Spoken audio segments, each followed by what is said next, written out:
नमस्कार. जय श्रीराम. हर हर महादेव. आज आपण बघणार आहोत श्री शिव महापुराण संपूर्ण 11 खंड. विष्णु जलंधर युद्ध. जलंधर द्वारा अमरावती पर अधिकार कर लेने से डरकर सभी देवता वैकुंठ लोक में श्री हरि के पास आ गए और उनसे रक्षा करने की प्रार्थना की. देवताओं की मुसीबत सुनकर विष्णु जी बोले, आप लोग अब भय को त्याग दो, मैं उससे शीघ्र ही युद्ध करके परास्त करूंगा. वे युद्ध के लिए तैयार होकर अपने वाहन गरुड़ पर आसीन हो गए. इस पर लक्ष्मी ने कहा, हे नाथ, जलंधर मेरा भाई लगता है, इसीलिए आप उसे युद्ध में न मारे. यह सुनकर विष्णु जी लक्ष्मी जी से बोले, यदि ऐसी बात है तो मैं जलंधर को अपने हाथों से नहीं मारूंगा, परंतु उससे युद्ध करने के लिए मैं अवश्य जाऊंगा. इतना कहकर श्री हरि देवताओं के साथ युद्ध क्षेत्र में पहुंच गए. जलंधर और श्रीहरि का भीषण संग्राम हुआ. जलंधर ने श्रीहरि को अपशब्द बोलकर आक्रमण कर दिया. दैत्यों के भीषण प्रहारों से व्याकुल होकर देवता भागने लगे. श्रीहरि देवताओं को व्याकुल देखकर आगे बढ़े. उन्होंने अपने शारंग धनुष से भीषण जयघोष किया. पल भर में ही श्रीहरि ने हजारों दैत्यों के मस्तक धड़ से अलग कर दिए. श्रीहरि और जलंधर में मध्य भीषण संग्राम प्रारंभ हो गया.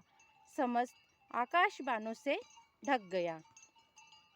जलंधर ने क्रोध में भरकर गरुड़ के मस्तक पर अपनी गदा से प्रहार किया.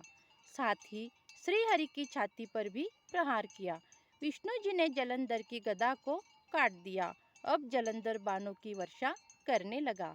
जलंधर ने श्रीहरि के धनुष को काट दिया. अब उन्होंने गदा हाथ में ले ली और गदा से उस पर आक्रमण किया, परंतु गदा की मार से भीषण दैत्य विचलित नहीं हुआ. उसने श्रीहरि पर त्रिशूल चलाया. श्रीहरि ने भगवान शिव जी का स्मरण करके गदा को काट दिया. अब जलंधर ने श्रीहरि की छाती पर मुक्के से प्रहार किया.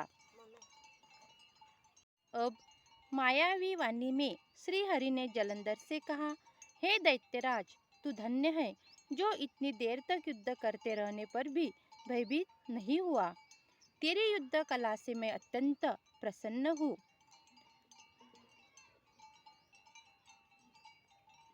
तू मेरे से वर मांग सकता है. इस प्रकार श्रीहरि की मायावी वाणी सुनकर जलंधर ने श्रीहरि से कहा, यदि आप मुझ पर प्रसन्न है तो मुझे यह वर प्रदान कीजिए कि आप मेरी बहन लक्ष्मी के साथ मेरे घर पर पधारे.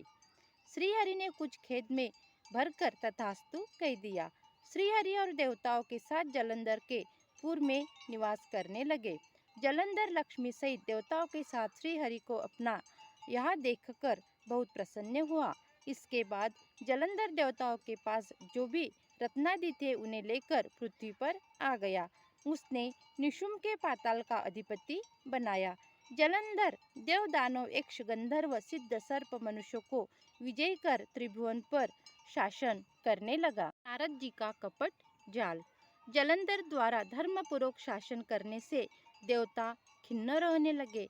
वे सब मन ही मन में भगवान शिव का स्मरण करने लगे. भगवान भोलेनाथ ने नारद जी को बुलाकर देवताओं के पास भेजा. इंद्र सहित सभी देवता नारद जी बड़ी उत्सुकता से देखने लगे. देवताओं के दुखों से परिचित होकर तथा उन्हें सांत्वना देकर नारद जी जलंधर की सभा में उपस्थित हुए. जलंधर ने नारद जी के चरणों की पूजा की और हंसकर बोला, आप कहाँ से पधार रहे हैं और आने का प्रयोजन बताने का कष्ट करे. नारद जी बोले, हे जलंधर, तुम धन्य हो. मैं स्व इच्छा से कैलाश पर्वत पर आ गया था. वहाँ 10,000 योजना का कल्प वन है. वहाँ पर मैंने सैकड़ों की संख्या में कामधेनु गायों को देखा है. वह वन 24 घंटे चिंतामणि से प्रकाशित रहता है. वह बड़ा ही अनोखा और स्वर्णमय है. मैंने वहाँ भगवान शंकर को पार्वती के साथ देखा है.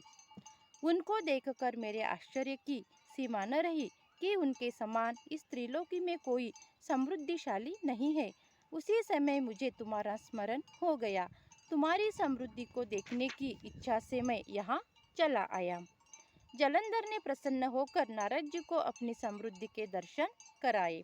जलंधर की समृद्धि के दर्शन कर नारद जी अति प्रसन्न हुए।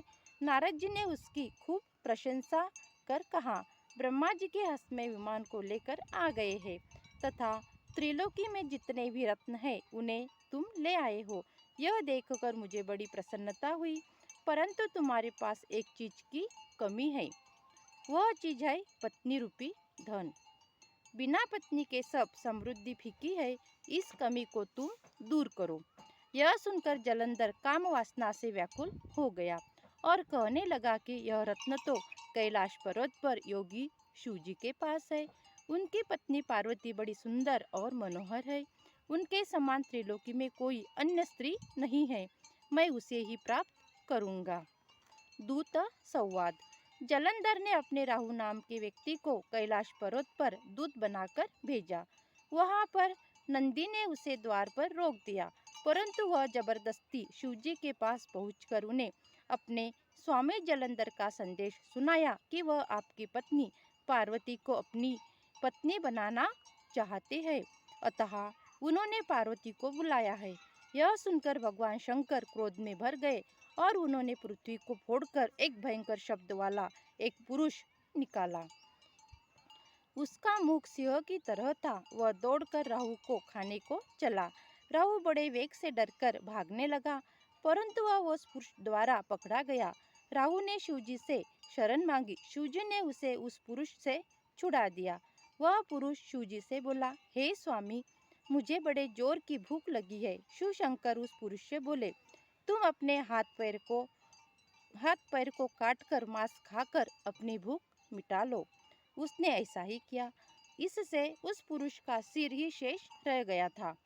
शिवजी उसकी आज्ञाकारिता से प्रसन्न हुए तथा उसे द्वार पर सकीर्तिमुख नामक गण बनाकर नियुक्त कर दिया। शिवगणों का असुरों से युद्ध। राहु नाम का वह दूत अब बर्बर नाम से प्रसिद्ध हो गया। अब वह अपना नया जन्म समझकर धीरे धीरे जलंधर के पास गया। उसने अपने स्वामी जलंधर को शंकर जी की सभी बातों से अवगत कराया। जलंधर ने यह सुनकर अपनी सेना को युद्ध के लिए आज्ञा प्रदान की। कालनेमी और शुंभ निशुंभ सभी महाबली दैत्य युद्ध के लिए सजने लगे। सभी दिशाओं से करोड़ों असुर निकल पड़े। इस प्रकार सागर पुत्र जलंधर युद्ध करने के लिए निकल पड़ा। आकाश में मेघ छा गए, अनेक अपशगुन होने लगे। शुक्राचार्य तथा चिन्ह सिर वाला राहु सामने आए। उसी समय जलंधर का मुकुट उसके सिर से गिर पड़ा, परंतु वह चलता ही रहा। इधर देवता भगवान शिव जी के पास पहुँचे और सब समाचार उन्हें सुनाए। देवताओं ने उन्हें यह भी बताया कि विष्णु जी उसके अधीन होकर उसके यहाँ लक्ष्मी जी सहित निवास कर रहे हैं। कुछ देवता भी वहाँ निवास कर रहे हैं। वह जलंधर अब आपसे युद्ध करने आ ही रहा है, आप उसका अंत कर डालिए। भगवान शंकर ने भगवान श्री हरि को बुलाकर पूछा, आपने युद्ध में जलंधर को क्यों नहीं खत्म किया? वैकुंठ को छोड़कर उसके घर पर निवास क्यों कर रखा है? भगवान श्री हरि ने हाथ जोड़कर उत्तर दिया, आपका अंश और लक्ष्मी जी का भाई समझकर मैंने उसका अंत नहीं किया। वास्तव में वह बड़ा वीर और अजय है। मैं उसकी वीरता से मुग्ध होकर अपना साला समझकर उसके यहाँ निवास करने लगा हूँ। भक्त वत्सल भगवान शंकर विष्णु जी की बात सुनकर हंस पड़े और बोले, मैं अब उस दैत्य जलंधर का वध अवश्य कर दूंगा। इसी समय दैत्यों का बड़ा भारी कोलाहल सुनाई दिया। भगवान शिव जी ने भी अपने गणों को उससे युद्ध करने को भेज दिया। भीषण युद्ध प्रारंभ हो गया। भेरी मृदुंग शंख आदि के नाद से पृथ्वी कांपने लगी। हाथी घोड़े मनुष्यों के मृत शरीरों से एक पहाड़ सा बन गया और उनके रक्त तथा मांस से कीचड़ बन गई। दैत्यों के गुरु शुक्राचार्य उनके मृत शरीर को संजीवनी विद्या से जीवित करने लगे। यह देखकर भगवान शिव के क्रोध की सीमा नहीं रही। उनके मुख से एक भयंकर कन्या उत्पन्न हुई। उसकी दोनों बाहें ताड़ के वृक्ष के समान लंबी थी। यह कन्या असुरों का भक्षण करने लगी तथा शुक्राचार्य को अपनी योनि में छिपा लिया और वह स्वयं अंतर्ध्यान हो गई। शुक्राचार्य के लुप्त हो जाने पर दैत्य घबरा गए। वे युद्ध भूमि को छोड़कर भागने लगे। निशुंभ और कालनेमी आदि वीरों ने भागते हुए असुरों को रोका। गणेश और कार्तिकेय आदि गणों के साथ दैत्यों का भारी संग्राम होने लगा। शिवजी के गणों ने शुंभ निशुंभ और कालनेमी आदि को पराजित कर दिया। यह देखकर जलंधर एक रथ में बैठकर वहां आया। उस रथ पर एक लंबी पताका फहरा रही थी। जलंधर घोर गर्जना करने लगा। इसके बाद उसने बाणों की वर्षा करके कुहरासा पैदा कर दिया। ऐसा करने से पृथ्वी आकाश सब ढक गए। जलंधर ने बाणों की वर्षा करके नंदी, गणेश, कुमार, कार्तिकेय आदि को ढक दिया। कार्तिकेय ने एक शक्ति द्वारा जलंधर को धराशायी कर दिया, परंतु यह उठकर क्रोध में भरकर गदा से प्रहार करने। गणेश और नंदी व्याकुल होकर धराशायी हो गए तथा वीरभद्रा का सिर फट गया। वीरभद्रा को पृथ्वी पर गिरा देखकर शंकर जी के गण युद्ध क्षेत्र से भागने लगे। आगे की कथा हम अगले वीडियो में सुनेंगे। शिव जलंधर युद्ध। तब तक के लिए जय श्री राम, हर हर महादेव।